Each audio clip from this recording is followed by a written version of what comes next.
Hashtag boykot Trans 7. Meskipun sudah ada permohonan maaf baik itu secara tulisan, secara lisan, ataupun secara sowan. It's mungkin saja oke. Tapi secara proses hukum harus lanjut. Baik itu pakai jalur pidana, ataupun pakai jalur khusus di internalnya, di internal pers. Jalur pidana bisa pakai KUHP, pasal 310, 311, atau di pasal ITE-nya, di pasal 27, junto pasal 45, ujaran kebencian, penyamaran nama baik, konten provokasi, dan lain sebagainya. Tinggal kita cari saja. Ini media seharusnya menjadi saluran edukasi, malah menjadi saluran provokasi, hingga menimbulkan kegaduhan. Inilah pentingnya konfirmasi sebelum penayangan, agar pemberitaannya berimbang dan juga kredibel, termasuk juga akurat. Tapi ini apa nyatanya? Pemberitaan nasional telah membentuk karakter para pembaca, baik itu jutaan umat manusia di Indonesia ataupun seluruh dunia, terkait dengan apa yang diberitakan. Dalam ikhwal ini adalah pemberitaan pondok pesantren. Bayangkan, kalau datanya belum dikonfirmasi, belum akurat, maka siapa yang jadi korban? Adalah pondok pesantren. Makanya terjadi juga kegaduhan yang ada. Ini terlepas dari persoalan pro kontra hubungan kiai dan juga santri. Tapi ini persoalan pertanggungjawaban media nasional. Meskipun kabar-kabar hari ini sudah dipecat kayak mulai dari produser hingga sampai kameramennya. Ini media sudah berapa tahun? Padahal ini adalah media nasional yang seharusnya menjunjung tinggi prinsip-prinsip jurnalistik yang ada. Tapi nyatanya apa? Ini mustahil tanpa koordinasi, tanpa sistem, tanpa melaksanakan menjalankan SOP terkait moro-moro langsung tayang, mustahil tanpa koordinasi.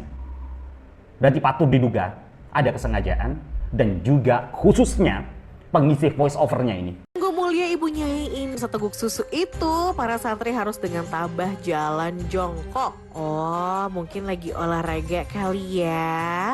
Walau kelihatannya agak mirip anak-anak yang lagi digembleng sama Satpol PP sih. Yang kaya raya tapi umat yang kasih amplop. Anak-anak yang udah bapak-bapak pun ketemu kiainya masih ngesot untuk mencium tangan. Dan yang mencengangkan ternyata yang ngesot itulah yang kasih amplop. Bagian kiai makin kaya raya. Mobil mewah hingga harga miliaran. Sarungnya aja pun merek termahal. Sana family kecipratan duitnya. Padahal kan harusnya kalau kaya raya mah umatnya yang dikasih duit ya. Ini kayaknya pengisi voice over-nya ini seakan-akan punya dendam gitu ya ke pondok pesantren. Ingat ya, netizeniyah, santriyah di Indonesia nyari akun-akun mulu. Ini analisa saya. Kok semua konten-kontennya tersebut mendiskreditkan antara kami sebagai santri dan juga para kiai.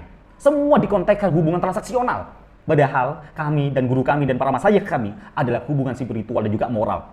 Dan kami belum tentu bisa membalas jasa-jasanya, keikhlasannya. Meskipun hanya seutai amplop dengan isi sekian, tidak cukup. Guru dan masyayikh kami bukan hanya sekedar guru, melainkan sebagai murabbil ruh dan juga murabbil jasad kami.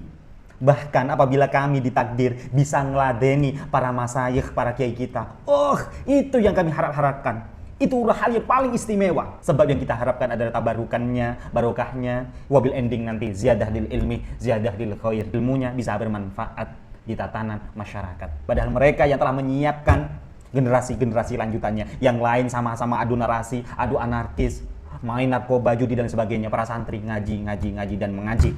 Siang, malam, pagi, tidak waktu selain untuk ngaji. Memang sulit untuk memberikan pemahaman bagi para orang-orang yang memang belum pernah nyantri.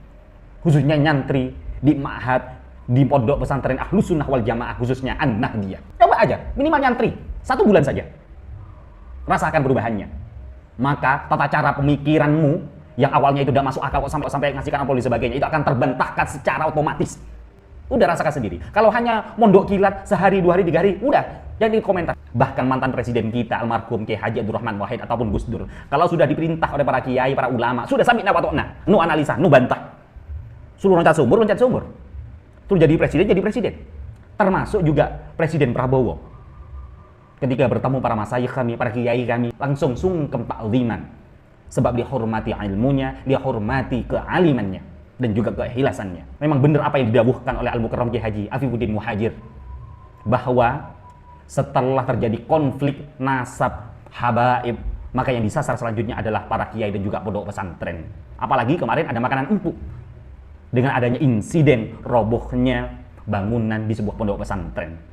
Malah semuanya digeneralisir, semuanya salah SDM-nya, pengelolaannya, dan sebagainya. Wabil ending nanti yang disasar adalah Islamnya itu sendiri. Ingat ya, Pondok Pesantren Lirboyo merupakan salah satu pondok pesantren tertua yang telah melahirkan berbagai tokoh bangsa, kiai, masyayikh, dan sebagainya yang banyak berkontribusi membangun bangsa dan negara ini tanpa pamrih dan melahirkan pondok-pondok pesantren yang ada di Republik Indonesia ini. Maka tidak cukup hanya permohonan maaf di Pondok Pesantren Lirboyo.